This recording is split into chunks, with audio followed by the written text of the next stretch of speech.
What happens when a legendary pop icon comes face to face with a talk show host's arrogance? You won't believe what unfolds when Cyndi Lauper sits down for what should have been a routine interview on Jimmy Kimmel Live, only to find herself trapped in a web of condescension and disrespect that would ultimately lead to one of the most explosive confrontations in late-night television history. Before we get into this incredible story, make sure you hit that subscribe button and drop a comment below, because you're not going to believe what unfolds when these two entertainment powerhouses clash in the most dramatic way possible. Last night's episode of Jimmy Kimmel Live was supposed to be a celebration of Cyndi Lauper's incredible career and her latest advocacy work for LGBTQ+ youth. The 70-year-old icon, known for her fierce independence and unwavering commitment to social justice, had agreed to appear on the show to discuss her upcoming documentary and her continued fight for equality. What started as a seemingly innocent booking would spiral into a confrontation that had viewers glued to their screens and social media exploding with reactions. The tension began building from the moment Cyndi walked onto the set. Sources backstage later revealed that Kimmel had been making dismissive comments about her appearance during rehearsal, questioning whether she was still relevant to his demographic. The production crew, many of whom had worked with Lauper on previous projects, were reportedly uncomfortable with Kimmel's attitude, but no one anticipated just how volatile the situation would become once the cameras started rolling. As Cyndi settled into the guest chair, her colorful outfit and signature style immediately drew Kimmel's attention, but not in the way anyone expected. Instead of the warm welcome typically reserved for music legends, Kimmel's opening remarks carried an undertone of mockery that seasoned viewers of the show immediately picked up on. "So, Cyndi," Kimmel began with his trademark smirk, "I have to ask, are you still trying to have fun, or has that ship sailed?" The question, a not-so-subtle jab at her classic hit, "Girls Just Want to Have Fun," landed like a lead balloon in the studio. The audience's laughter felt forced, and Cyndi's expression shifted almost imperceptibly, her famous warmth replaced by a steely determination that those who knew her recognized as a warning sign. "Well, Jimmy," Cyndi replied, her voice maintaining its characteristic lilt but with an edge that cut through the studio atmosphere, "I think the real question is whether you're still trying to be funny, or if you've just given up on respecting your guests." The comeback drew genuine applause from the audience, but Kimmel's face darkened, his ego clearly bruised by the quick-witted response. The interview continued with Kimmel repeatedly interrupting Lauper as she tried to discuss her advocacy work, each interruption more dismissive than the last. When Cyndi began explaining her efforts to support homeless LGBTQ+ youth, Kimmel cut her off mid-sentence to make a crude joke about her hair color, drawing uncomfortable silence from the audience. The camera captured the exact moment when Cyndi's patience began to crack, her hands gripping the armrests of her chair as she struggled to maintain her composure. "You know what, Jimmy?" Cyndi said, her voice rising slightly. "I came here tonight because I thought you might actually care about something other than cheap laughs at other people's expense." The studio fell silent, the weight of her words hanging in the air like a challenge. Kimmel, clearly caught off guard by her directness, attempted to deflect with another joke, but this time, even his loyal audience wasn't buying it. What happened next would set the stage for an explosion that no one saw coming, as two very different philosophies about entertainment and respect were about to collide in the most spectacular way possible. The atmosphere in the studio had shifted dramatically, from the typical late-night banter to something far more sinister. Kimmel, clearly rattled by Cyndi's unexpected pushback, decided to double down on his approach, apparently believing he could regain control of the interview through even more aggressive tactics. What he didn't realize was that he was about to poke a sleeping giant who had spent decades fighting for respect in an industry that often dismissed powerful women. "Oh, come on, Cyndi," Kimmel said with a condescending laugh that echoed through the studio. "You can't take a joke? I thought someone your age would have developed thicker skin by now." The comment hit like a thunderbolt, and the audience's collective gasp was audible even through the television speakers. Ageism and sexism wrapped up in one devastating blow. It was exactly the kind of comment that had driven Lauper to activism in the first place. Cyndi's eyes flashed with a fire that reminded everyone watching why she had become such an enduring icon.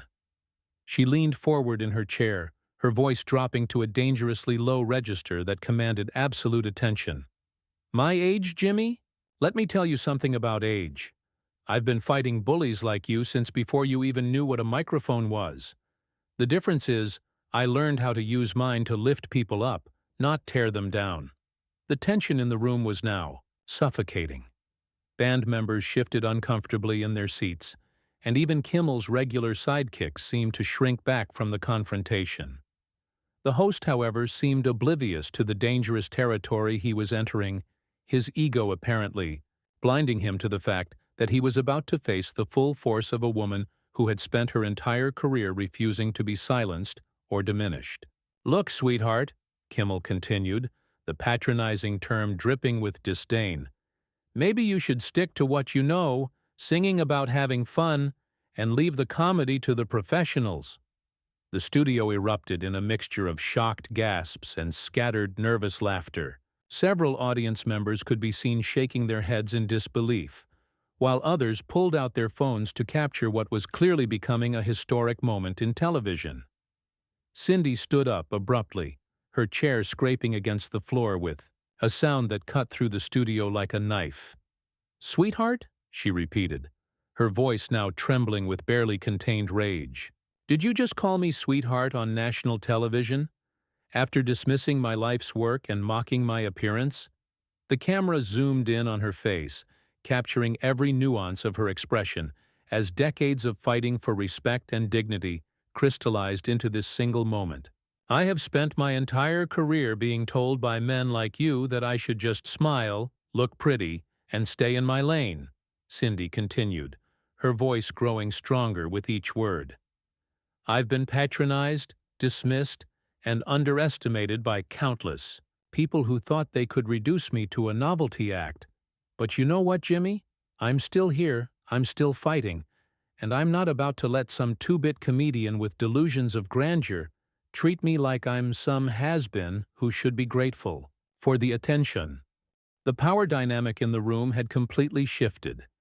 Kimmel, who had started the interview believing he held all the cards, now found himself facing a force of nature that he was wholly unprepared to handle. His usual arsenal of deflection and dismissive humor suddenly seemed pathetically inadequate against someone who had been fighting these battles long before he was even born. "Now wait just a minute," Kimmel stammered, finally beginning to realize that he had severely miscalculated the situation. But Cyndi was far from finished, and what she said next would push this confrontation past the point of no return, setting up a finale that would leave audiences speechless and Jimmy Kimmel's reputation in tatters. "Wait a minute?" Cyndi's voice cut through the studio like a blade, her decades of experience commanding stages around the world now focused into this single devastating moment.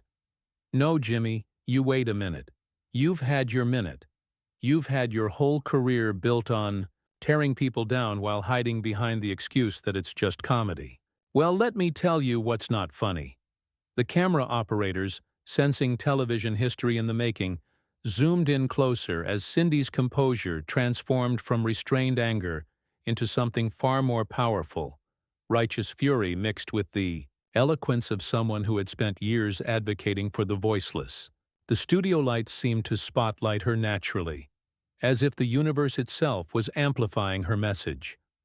"What's not funny is a grown man using his platform to mock a woman's appearance on national television," she continued, her voice rising with each word. "What's not funny is dismissing decades of activism and charitable work because you think it makes for better television to humiliate your guests. What's not funny, Jimmy, is that you represent everything wrong with this industry.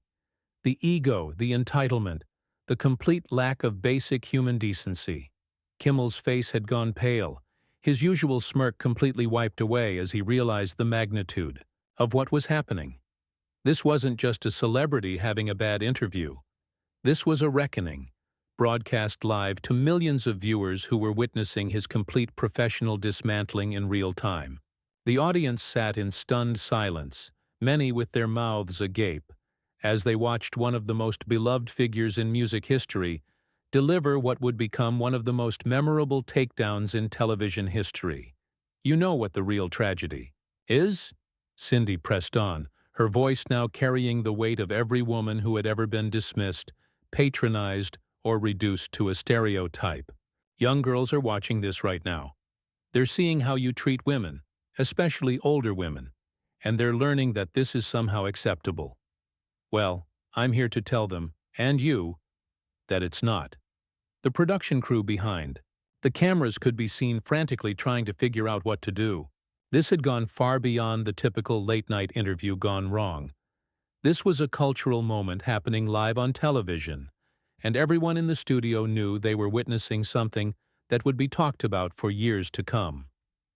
Kimmel, desperately trying to regain some semblance of control, attempted to interject with his trademark defensive humor. "Look, Cyndi, I think you're overreacting here. This is how the show works. We bust each other's chops. It's all in good fun." "Good fun?" Cyndi's interruption was swift and brutal. "Whose fun, Jimmy? Yours? Because I can guarantee you that every woman watching this doesn't find it fun to see another woman being treated like a circus act for your amusement. You call this entertainment, but what you're really doing is perpetuating the same toxic masculinity that I've been fighting against my entire career." The weight of her words hung in the air like a challenge to everything Kimmel represented. Social media was already exploding as clips of the confrontation spread like wildfire, with viewers expressing shock, support for Cyndi, and calls for accountability that would soon reach the highest levels of the network.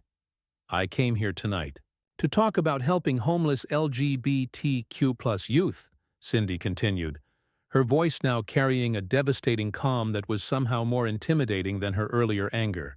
"Kids who are thrown out of their homes for being who they are, who sleep on the streets because their families can't accept their truth. But instead of giving me a platform to potentially save lives, you decided it would be more entertaining to make jokes about my hair and call me sweetheart." The moral contrast couldn't have been starker. On one side, a woman dedicating her life to helping vulnerable young people, and on the other, a host more interested in cheap laughs at her expense. The audience began to shift visibly, scattered applause breaking out in support of Cyndi as the full scope of Kimmel's behavior became undeniably clear.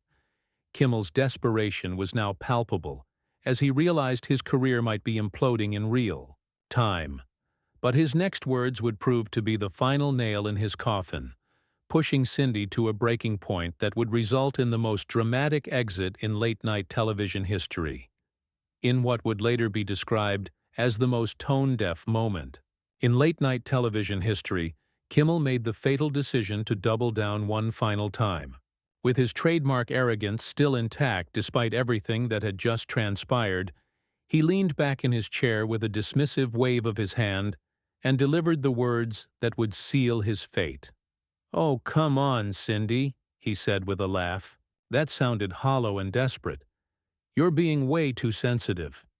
Maybe you should just take your activism and your causes and go find a nice retirement home where people will actually care about what you have to say." The silence that followed was deafening.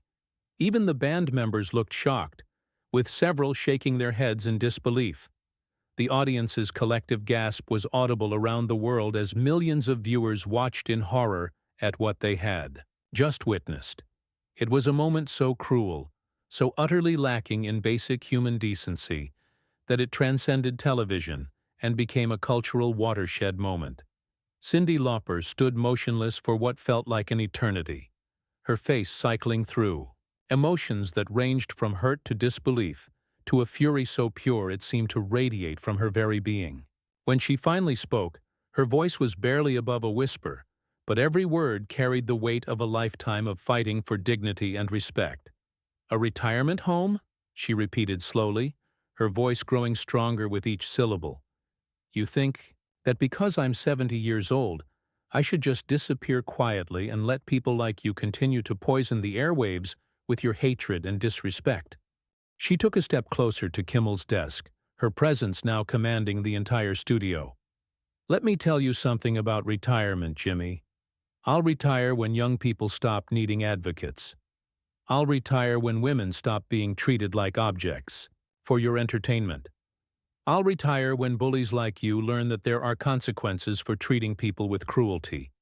The cameras captured every moment as Cyndi reached into her purse and pulled out a small rainbow pin, a symbol of her decades of LGBTQ+ advocacy. She held it up for the cameras to see, her voice now carrying the authority of someone who had spent her life fighting for justice. "This pin represents the thousands of young people I've helped over the years. Kids who were thrown away by families, like yours probably would. Families that value conformity over compassion, appearances over authenticity. Every single one of those kids has more heart, more courage, and more basic human decency than you've shown in your entire career." She placed the pin on Kimmel's desk with deliberate precision, the small gesture somehow carrying more weight than any dramatic outburst could have. "I'm leaving this here as a reminder of what real purpose looks like.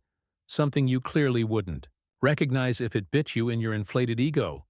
The studio erupted as Cyndi began to walk away, but she wasn't finished. She turned back one final time, her voice now carrying the full force of her legendary status and moral authority. "You know what the saddest part of all this is, Jimmy? You had the chance to use your platform to make a difference, to highlight important causes, to show young people that success comes with responsibility. Instead, you chose to be small, petty, and cruel. History will remember this moment, and it won't be kind to you." With that, Cyndi Lauper walked off the set of Jimmy Kimmel Live, her head held high, her dignity intact, leaving behind a host whose career would never recover from the devastation she had just delivered. The audience erupted in thunderous applause that continued long after she disappeared backstage, a standing ovation that seemed to go on forever. The cameras caught Kimmel sitting alone at his desk, the rainbow pin glinting under the studio lights, a stark reminder of the moral lesson he had just received. His face was a mask of stunned disbelief as the full weight of what had just happened began to sink in. The show cut to commercial break, but the damage was already done. Within hours, social media exploded with support for Cyndi and condemnation of Kimmel's behavior.